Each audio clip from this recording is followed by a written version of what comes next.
आपने गौर किया होगा कि जब से जंतर मंतर का प्रोटेस्ट हुआ है तब से सोशल मीडिया से हिंदू मुस्लिम वाले रील्स और वीडियोस गायब से हो गए हैं, क्योंकि जिस यूथ को ब्रेन वॉश करके इन लोगों ने ये प्रोपेगेंडा फैला रखा था, उसी यूथ ने सिर्फ कुछ हफ्तों में, फिलहाल के लिए ही सही, लेकिन उस पूरे कॉन्सेप्ट को ही डिमोलिश कर दिया है। पिछले कुछ सालों से अपनी राजनीति चमकाने के लिए धर्म का इस्तेमाल करना और लोगों के अंदर धर्म के खतरे में होने का डर फैलाना एक ट्रेंड बन चुका था, जो कि फिलहाल बैकफुट पर है। इस वक्त आईटी सेल्स और गोदी मीडिया का पूरा फोकस सीजेपी और स्टूडेंट प्रोटेस्ट को एंटी नेशनल और फॉरेन फंडेड प्रूफ करने पर है, क्योंकि अब धर्म नहीं, इनकी कुर्सी खतरे में आ चुकी है।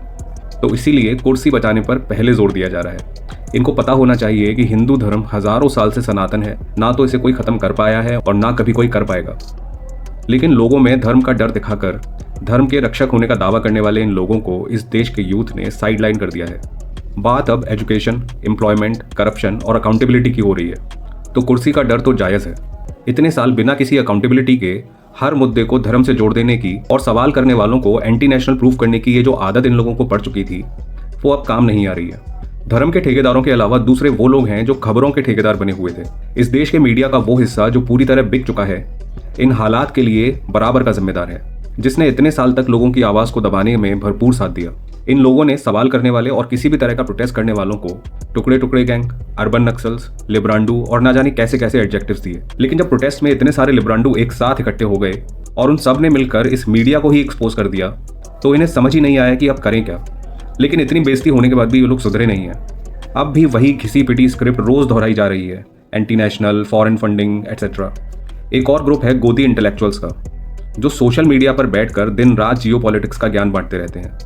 इनके पास आईबी, रॉ और ना जाने कौन कौन सी इंटेलिजेंस एजेंसीज की रिपोर्ट्स होती हैं, ऐसा ये दावा करते हैं। इनके हिसाब से हमारे देश के लोग इतने बेवकूफ़ हैं कि वो खुद से कोई सवाल कर ही नहीं सकते, उसके लिए फॉरेन फंडिंग लगती है।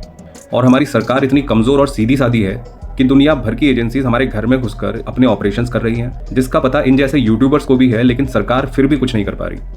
लेकिन इन बेवकूफ़ों से कोई ये पूछे कि इनके पास ये रिपोर्ट्स आती कहाँ से हैं, क्या ये रिपोर्ट्स भी लीक हो रही हैं, या फिर इन सो कॉल्ड इंटेलेक्चुअल्स की पहुंच इतनी ऊपर तक है कि इतनी कॉन्फिडेंशियल रिपोर्ट्स इनको इतनी आसानी से मिल जाती हैं कि ये रोज़ एक नई रिपोर्ट लाकर उस पर वीडियो बना देते हैं। और उससे भी बड़ा सवाल ये है कि अगर आपको किसी तरह ये रिपोर्ट मिल भी जाती हैं, तो क्या यूट्यूब जैसे पब्लिक प्लेटफॉर्म पर इनको डिस्कस करना और रिवील करना लीगल है?